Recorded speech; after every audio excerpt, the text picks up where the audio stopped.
Good evening, everyone. I need your help. I need to give my speech in 3 minutes. And it's a 30-minute speech, but you can help me. First, I need you to repeat after me. We are. We are. We are. The leaders. We have been waiting for. I've been going across the country. I've got staff in 24 states, organization in 37 states. My wife says the only reason we've been married 46 years is I've been away a lot. But I've got to tell you that when I come back annually to New York, I'm inspired. You've got a couple preachers in the room. You've got Jim Forbes back here in the corner, and you've got Don Shriver back here. You've got probably some rabbis and maybe even an imam or two. I'm both a preacher and a politician.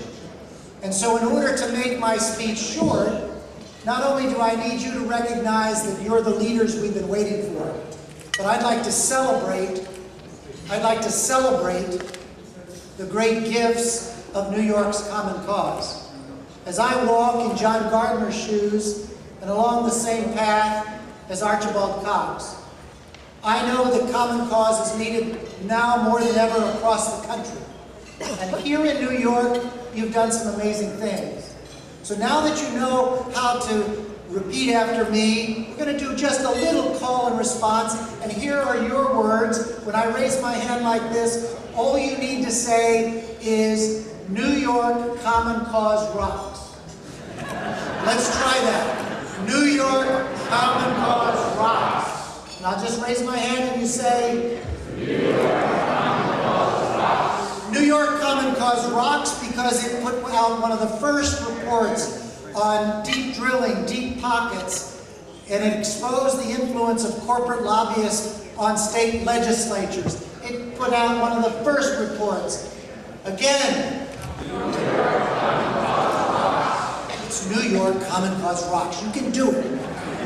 Not only does New York rock in terms of putting out reports, but just last night, we had another victory scored in Albany when in a midnight vote, the state assembly joined the state senate in passing a timeout on hydrofracking in New York until May 15, 2011. Common Cause rocks. Not only does New York Common Cause rock, but it was the leader in the successful effort to end prison-based gerrymandering in New York State, making the state a national leader in righting the long-standing unfair practice. New York Common Cause rocks. And just one more. And this one, perhaps, is the most important.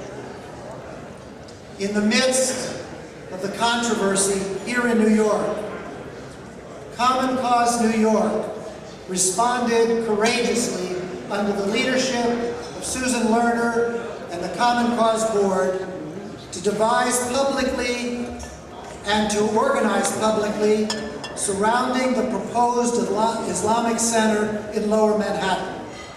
Common Cause convened a coalition of more than 130 New York groups to stand up for religious freedom and pluralism and constitutional values that sponsored a candlelight vigil attended by more than 2,000 people on September 10, 2010.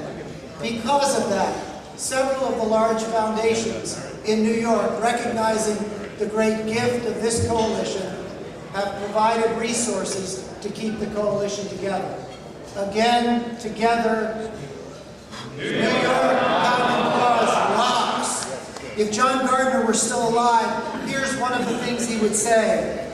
The things that unite us as a people are more important than the things that divide us. No particular interest group can prosper for long if the nation is disintegrated. Every group must have an overriding interest in the well-being of the whole society. It follows that our agenda must be an agenda for all Americans, for the poor, the comfortable, and those in between, for the old and the young, for the black and white, for city dwellers and farmers, for men and women, for people of all walks of life. John Gardner said that almost 40 years ago. It's relevant here in New York. New York, Common Cause rocks. And it rocks because you are all the leaders that we've been waiting for.